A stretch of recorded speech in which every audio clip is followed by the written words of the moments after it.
Jonathan Christie mendapat banyak kritikan di 2023, padahal bila merujuk statistik yang ada, 2023 adalah tahun terbaik Jonathan dari segi pencapaian.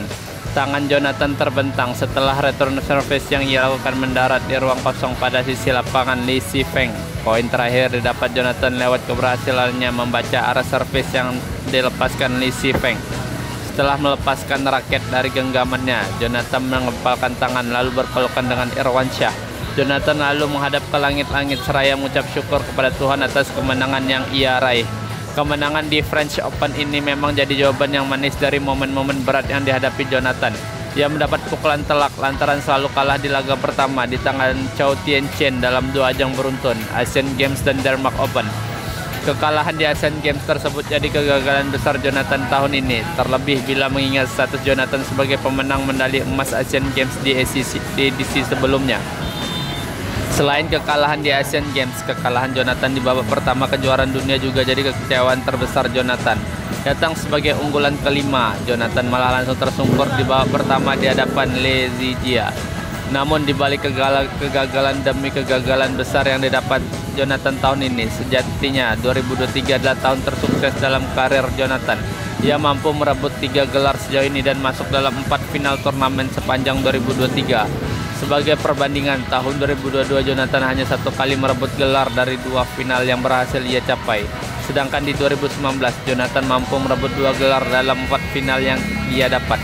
Indikator lainnya bahwa 2023 adalah tahun sukses Jonathan adalah keberhasilan mematahkan kutukan tidak mampu menjuarai turnamen Super 500 ke atas. Jonathan telah memenangkan turnamen Super 500 di Indonesia Master dan Hong Kong Open, lalu merebut turnamen kategori Super 750 di French Open. Di tahun-tahun sebelumnya, Jonathan sempat beberapa kali masuk final turnamen Super 500 dan Super 750, namun semuanya berujung pada gelar runner-up. Tahun demi tahun berlalu, Jonathan Christie kini sudah menginjak usia 26.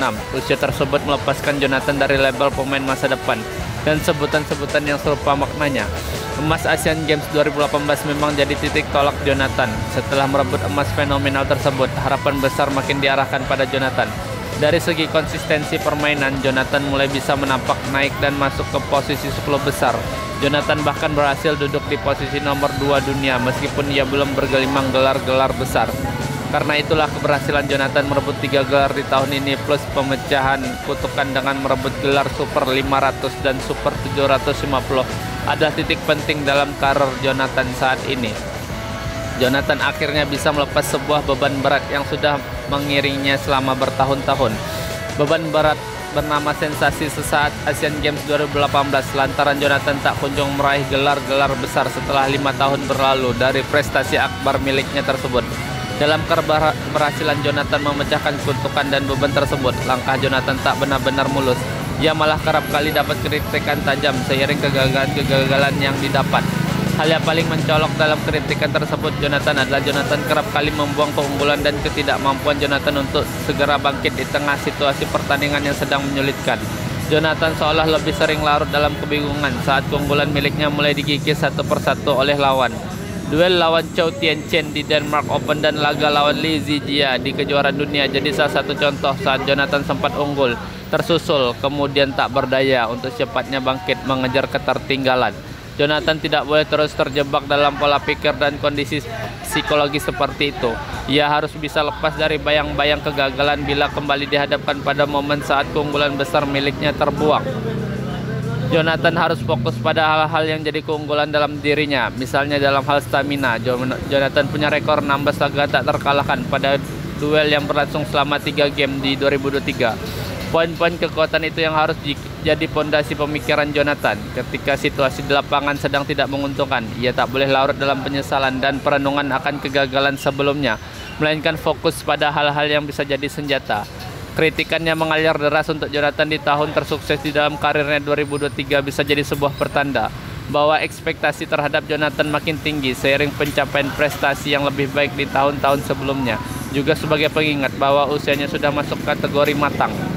Pada tahun 2023 sejauh ini, Jonathan seperti berdiri di 2 sisi. Sisi pertama adalah saat ia berdiri di tempat yang diinginkan banyak orang, yaitu podium tertinggi. Sedangkan sisi kedua adalah saat ia terjerembab pada kegagalan di babak awal. Dengan pola pikir yang lebih mantap soal kepercayaan diri di lapangan, rasanya Jonathan akan punya peluang untuk lebih berdiri pada sisi yang berhiaskan kemenangan.